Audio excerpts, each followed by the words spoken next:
دو عالم صلی اللہ علیہ وسلم پر ایمان لانے کی شرط عائد نہ کریں اور ان کو مومن سمجھ لیں، اور یہودی مسلمانوں کو مومن سمجھیں، اور دونوں اپنے اپنے مذہب پر رہتے ہوئے ایک دوسرے کو برحق سمجھ لیں۔ یہ ان کے دماغ میں ایک منصوبہ تھا، یہ دماغ میں ایک تجویز تھی، جس کی وجہ سے وہ یہ چاہتے تھے کہ مسلمانوں اور یہودیوں کے درمیان کوئی سمجھوتا دینی اعتبار کا ہو جائے، دینی قسم کا ہو جائے۔ یوں تو نبی کریم صلی اللہ علیہ وسلم یہودیوں سے سمجھوتا کیا تھا، اور وہ سمجھوتا امن و امان کی حد تک تھا، باہمی زندگی گزارنے کی حد تک تھا، معاشرت کی حد تک تھا، یعنی مدینہ منورہ کی ریاست میں ان کو بھی پرامن طریقے پر رہنے کی اجازت ہوگی، ان کے ساتھ کس طرح کے معاملات کیے جائیں گے، یہ وعدہ تو تھا۔ لیکن بعض یہودی یہ چاہتے تھے کہ رسول کریم صلی اللہ علیہ وسلم کے ساتھ اس طرح کا وعدہ ہو جائے کہ وہ ہمارے دین کو بھی باطل قرار نہ دیں اور ہم ان کے دین کو باطل قرار نہ دیں، اس طرح کا سمجھوتا ہو جائے۔ اس سمجھوتے کو وہ اصلاح کرنے کا ذریعہ قرار دیتے تھے، اور اس کا کچھ اشارہ دوسری جگہ بھی قرآن کریم میں آیا ہے کہ وہاں پر بعض یہودیوں نے کہا تھا کہ ان اردنا الا احسانا و توفیقا، کہ ہمارا مقصد تو یہی ہے کہ ہم اچھا کام کرنا چاہتے ہیں اور ہم آہنگی پیدا کرنا چاہتے ہیں۔ تو یہاں پر ان حضرات کے قول کے مطابق ایسے منافقین کا ذکر ہے، اس کو بھی منافقین کے زمرے میں شامل کیا اللہ تعالیٰ نے، کیونکہ حق اور باطل کے درمیان سمجھوتا نہیں ہوا کرتا۔ حق اور باطل دو مختلف چیزیں ہیں، دونوں میں کبھی ملاپ نہیں ہو سکتا، لہذا اگر کوئی شخص حق اور باطل کو ملانا چاہے اور ان میں کوئی ہم آہنگی پیدا کرنا چاہے تو وہ بھی منافقی کی ایک قسم ہے۔ اس لحاظ سے ان دونوں آیتوں کو اگر اس پس منظر میں پڑھا جائے تو اس کے معنی یہ ہوں گے کہ جب ان سے کہا جاتا ہے کہ بھائی تم یہ جو بات کر رہے ہو کہ یہودی مذہب بھی درست اور اسلام کا مذہب بھی درست، تو یہ تو فساد پھیلانے والی بات ہے۔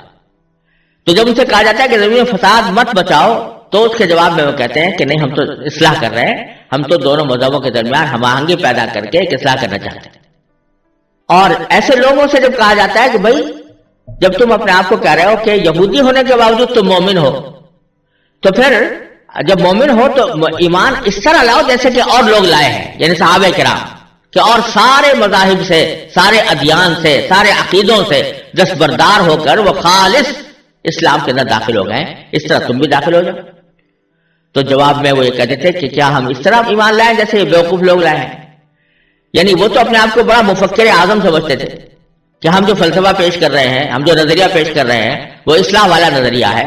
اور اس میں ادیان کی وحدت کا ایک تصور پیدا ہوتا ہے، تو وہ اعلیٰ درجے کا معاملہ ہے۔ اور یہ لوگ جو ہے انہوں نے اپنے آپ کو محدود کر لیا ہے صرف اسلام کی حقانیت کے اندر، کیا ہم اس طرح ایمان لائیں جیسے کہ یہ بیوقوف ایمان لائے؟ یہ اس گروہ کا تذکرہ ہے، اور اس کے جواب میں اللہ تبارک و تعالیٰ نے دونوں موقع پر یہ فرمایا کہ یہ جو کہہ رہے ہیں کہ ہم فساد نہیں بچا رہے بلکہ اصلاح کر رہے ہیں، یہ بھی غلط۔ حقیقت میں فساد وہی بچا رہے ہیں، ولکن لا یشعرون، ان کو اپنے اس فساد کا احساس نہیں ہے۔ اور دوسری آیت میں بھی انہوں نے سچے ایمان والوں کو بیوقوف قرار دیا، تو بیوقوف قرار دینے کے جواب میں اللہ تعالیٰ نے فرمایا کہ حقیقت میں بیوقوف وہ ہیں خود۔ انہوں نے اپنے تئیں یہ سمجھا ہوا ہے کہ ہم ایک بڑا شاندار نظریہ لے کر آ رہے ہیں، اور ایک ایسا نظریہ لے کر آ رہے ہیں جس کے ذریعے یہ دین جو ہے آپس میں اس طرح مل جائیں گے اور ان کے درمیان ہم آہنگی پیدا ہوگی اور اس طرح اصلاح ہوگی۔ لیکن اللہ تعالیٰ فرماتے ہیں کہ جو شخص حق اور باطل کے درمیان سمجھوتا کرنے کی کوشش کرے، اس قسم کا سمجھوتا کہ حق کو بھی حق سمجھا جائے اور باطل کو بھی حق سمجھا جائے، تو ایسا سمجھوتا یہ کوئی عقل مندی نہیں ہے، یہ کوئی دانش مندی کا تقاضا نہیں ہے، حقیقت میں بیوقوفی یہی ہے۔ کوئی شخص یہ سمجھے کہ صاحب جھوٹ بولنے کو بھی صحیح سمجھو اور سچ بولنے کو بھی صحیح سمجھو، کوئی شخص یہ کہے کہ صاحب ظلم کرنے کو بھی صحیح سمجھو اور مظلوم بننے کو بھی صحیح سمجھو،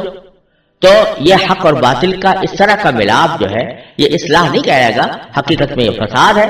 اور جو شخص یہ فساد بچانا چاہتا ہے، چاہے کتنا ہی اپنے آپ کو وہ فلسفی سمجھتا ہو یا اپنے آپ کو مفکر سمجھتا ہو یا مسلم سمجھتا ہو، حقیقت میں وہ بیوقوف ہے۔ الا انہم هم السفہاء ولکن لا یعلمون، وہ ہیں بیوقوف لیکن ہم کو صحیح بات کا علم نہیں ہے.